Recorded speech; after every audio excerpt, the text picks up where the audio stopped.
Good afternoon. I want to quickly address the tariffs on steel and aluminum put forward by the White House today. As Iowans know, free and fair trade is not just a lofty Washington principle. It is at the core of Iowa's economy and sustains our families and farms. Trade's impacts are felt head to toe in Iowa.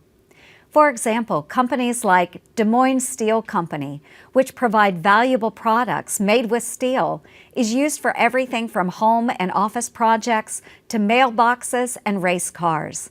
The real steel guys have been in business for over 2 decades, creating good-paying jobs that put food on the table for countless Iowa families.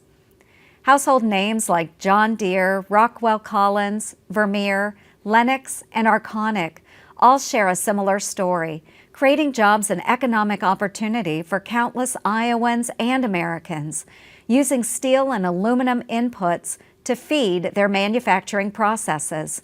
These are just a few examples. But I also urge the White House to reconsider the impact that such tariffs will have on Iowa farmers and the 88,000 farms across the state.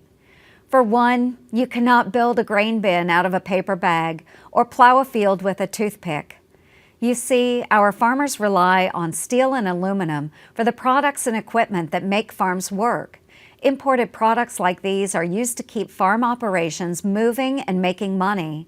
Higher prices on such products drastically increases the cost of doing business. These tariffs could also set off a brush fire of retaliation measures against American exports.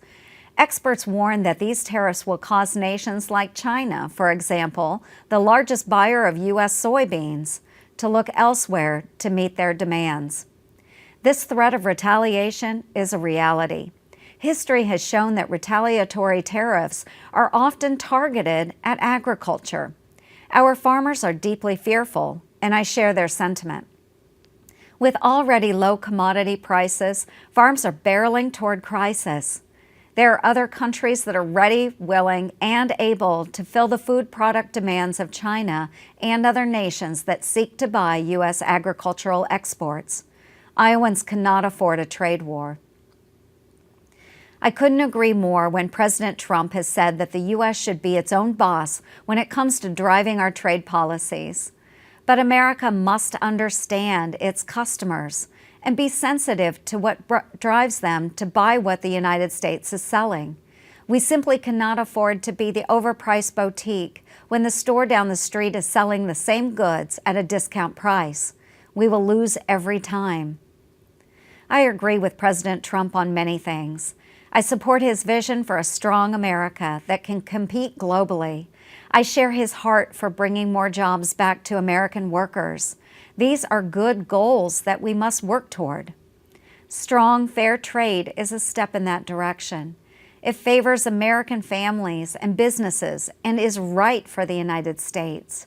So I am urging the President to reconsider this proposal, not just for its impacts on Iowa, but for the negative consequences this proposal could have on rural communities throughout the nation, America's farmers, and our national security. Thank you.